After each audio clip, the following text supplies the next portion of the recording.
so welcome back to Lex Reads. So in today's video, I wanted to do my top 5 books for new readers. Now, when I was getting back into reading a couple years ago, first of all, reading was never a thing for me. Couldn't stand it because I always felt like I was doing it for a grade. It wasn't entertaining. It always felt like homework. It felt like a chore. Now, for me, I'm always looking for something that's entertaining, if I can possibly learn something that's easy to read, easy to navigate. And in the beginning, I picked up a lot of books that were like movies.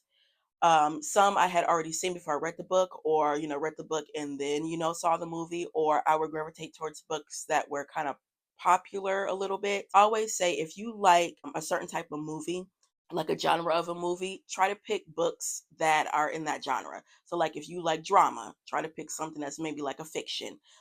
If you like comedy, romance, do something kind of like that because it will help you. I know it helped me in the past and still does. Having something entertaining is crucial for me because it takes a lot of concentration to sit down and read a book. So I'm going to do 5 genres. I'm going to do nonfiction, YA, fiction, memoir, and classics. So before we get started, don't forget to like, comment, and subscribe. Okay, so let's start with the nonfiction. Now, y'all know nonfiction is not my ministry. I have to really just want to I have to really just want to read the book. I have to really like the author in order for me to do a nonfiction.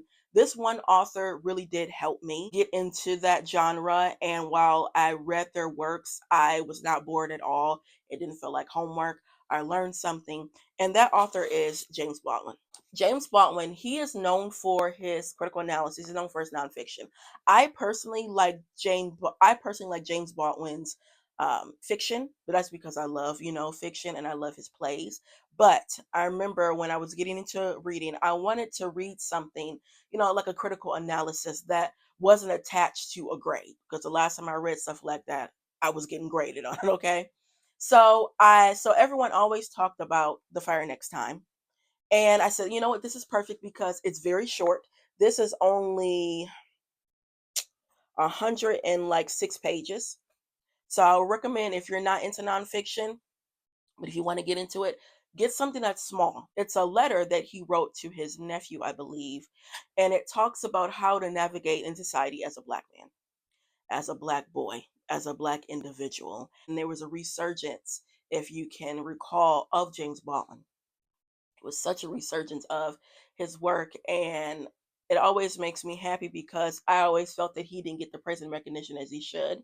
And then all of a sudden people, talking about James Baldwin, it was like, come on now, he been saying this. Okay, I would highly recommend. And after reading this, I said, you know what, I want to read something else by him, like a critical analysis. And I got this. And this is I Am Not Your Negro. Also, this is a documentary.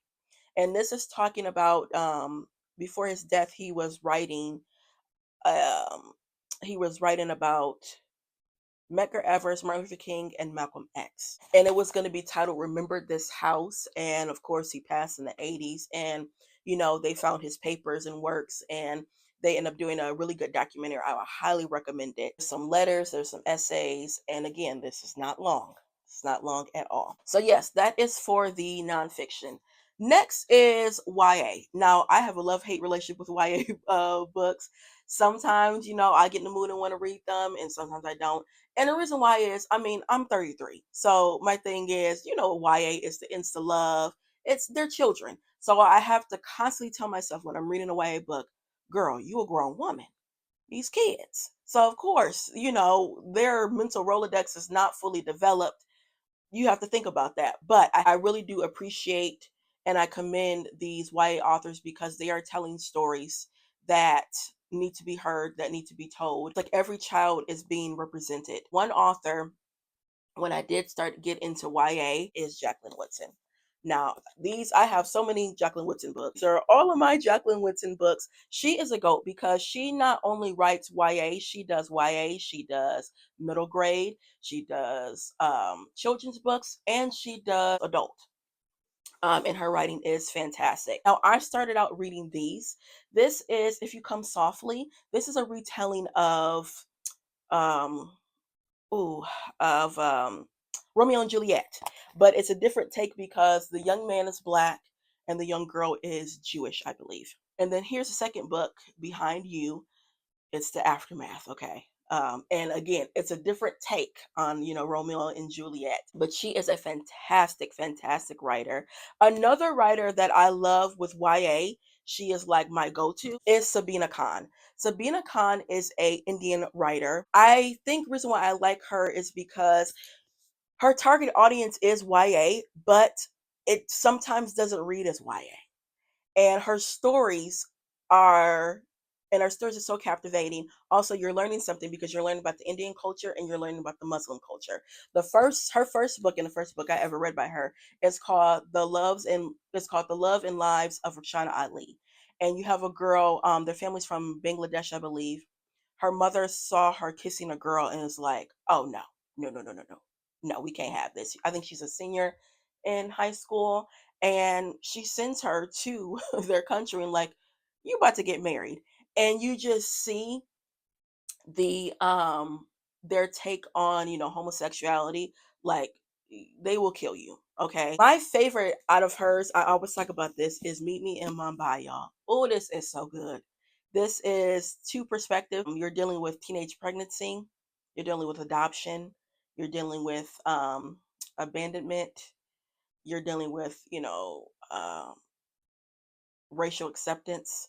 It is just so, so, so good. I highly recommend this book. Okay, next is fiction. Now, like I told you guys, I'm always looking for something that's entertaining. I'm always looking for something with that drama and that tea because I like that. I want something that I can turn the pages. I want something where I can think about it, days on, or if you mention that book or you mention that author, I'm like, "Oh girl, you need to read this," or I can just remember, scenes and lines from the book. That author is hands down is going to be Bernice L. McFadden. Y'all already know. I am a Bernice L. McFadden fan, huge fan. She's the one that got me back into literature. She also introduced me to African literature.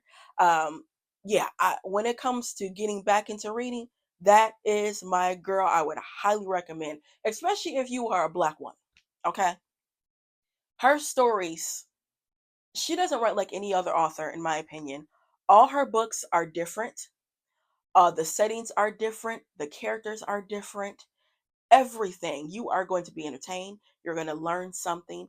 You're going to be sad. You're going to be joyous. You're going to be angry. You're going to be just every emotion. She has it and she knows how to tell a story, y'all.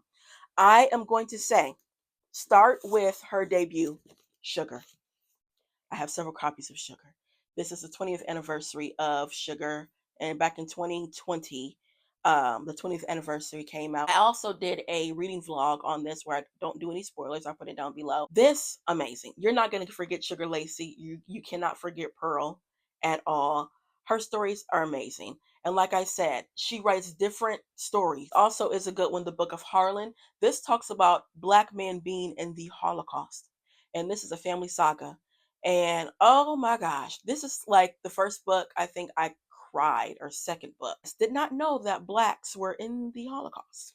Another one that is really good is Glorious. This is inspired by Nella Larson and Zora Neale Hurston. Those are two authors from the Harlem Renaissance. And if you know anything about them, um, they kind of had tragic lives, especially Zora Neale Hurston.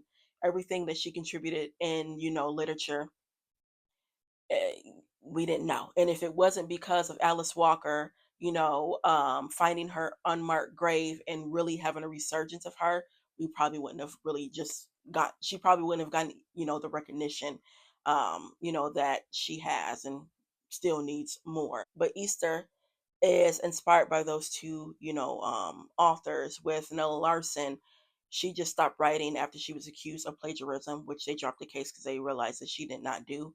But she's like, "I'm done. I don't want to do this anymore. Y'all got two books and a couple of short stories for me.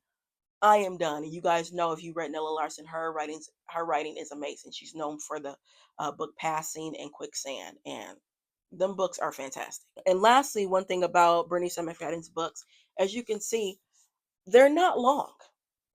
Her books are not long at all, but she tells a well-rounded story. And that's just the beauty of her writing, how you can tell a story in little pages, yet you still have a whole story. You do not feel incomplete. You don't feel like, "Oh, I could have wanted even more." For me, you just don't feel like that. She gives you closure. It's the stories are realistic. You think, well, you're reading the stories, and after you're reading the stories, she's just amazing. And again, I would say if you really want to get into, reading, um, and you want to be entertained, pick up Renisa McFadden. And yeah, I any black woman, if they would ask me what author, what book to pick up, I'm always gonna say Bernice McFadden.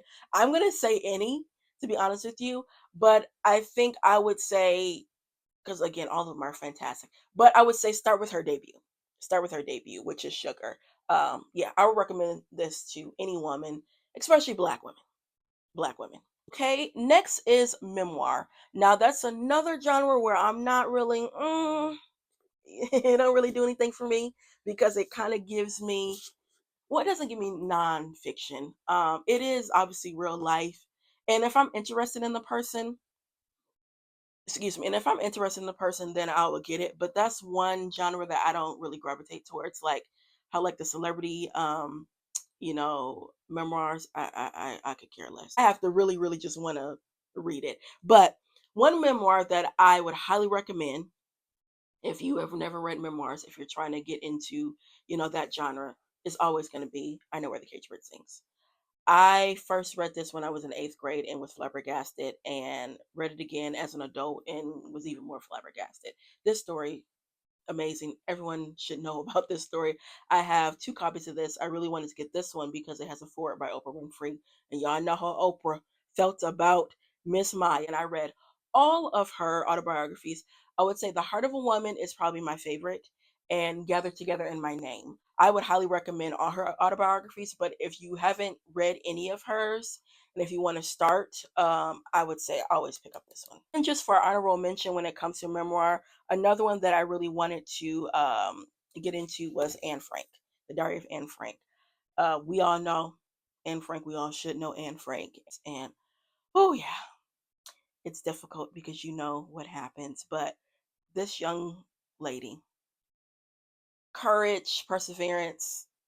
I could never have the courage that Anne Frank had, and her writing was just, when you read this, you're like, this is a young girl, with so much insight. And again, like I said, so much courage, but it's bittersweet. Okay, and lastly is classics. Now y'all know I say time and time again, classics is laborious to me. I have to find classics when I do my research that is not going to be boring, that is going to have that drama and that tea. I'll put the video down where I have classic books that are not boring. Me doing my research, finding those books. But I would say, again, with classics, like me, if you're not a big classic person, try to read classics that are well known, and that have a movie attached to it if possible. So the first one I'm always going to start with is The Great Gatsby. I mean, oh Lord, this is so good. It is ridiculous. This was required reading for me in high school, my junior year, and I have read this several times. Love everything about this book. This book is very small. That's another thing too. When you're reading classics, start off with something that's small. Then, once you flex your muscle, then you can read, more that then you can read some that have, some more pages. Classics, oh, they could just be boring. And they have a way of sometimes having these long out sentences, and you're reading it's like, wait, what am I reading? And then it'll pick back up, and then it'll do this, and then it'll do that again, and it'll pick back up. So yeah, in the beginning, start with something really small. Now this doesn't do that. This is banger from the beginning to the end. I would always highly recommend this. This is one of my favorite books of all times. I agree when they say great American classic, great American classic. You can't forget Gatsby. Another classic that is popular and has movies is Little Women. This is not boring either. Now, it does have, a little bit of, like I said, them sentences where it's like, okay, come on now, come back, come back. But overall, not a boring story. This is a well-known story. They've done so many, movies. They've done so many inspired books, from this story. Another group of characters you're not going to forget. You can't forget the March, sisters. My personal favorite is Joe. And my personal movie is the 1994 version with Winona Ryder. I say time and time again, nobody can play Joe March like Winona Ryder. And then lastly, with the classic, Jane Eyre. This is another book. This is another classic that I read this year, and I could beat myself for waiting so long. Everyone always talked about this book. All the young girls, every time you would mention, "Oh, what's your favorite book?" "Oh, Jane Eyre, Jane Eyre, Jane Eyre." And I'm like, why? Y'all, unbelievable. I recorded my whole reaction of me reading this book, and oh, y'all was right. Y'all was right. Now I understand. This drama and tea, drama and tea. You hear me? Oh, this was so good. And y'all, now again, I can understand why people read this book over and over again. I can understand why people say this is their favorite book. This has everything. It has everything. Every emotion. And when you find out Mr. Rochester's secret, girl, I was outdone. I don't know how I was able to not know about this book, not know the synopsis, not know like the secrets basically. Because I did know, okay, Jane Eyre, she's an orphan. They treat her mean. That's basically all I knew. But I didn't know the ins and outs of the story and the relationship with Mr. Rochester. Girl, yeah. Again, everybody and their mama have read this book, and it is amazing. You see how much I have tabbed it. It was so much fun reading this without knowing what was going to happen. Yeah, guys, that's all I have for you, and I'll be back with more Black books.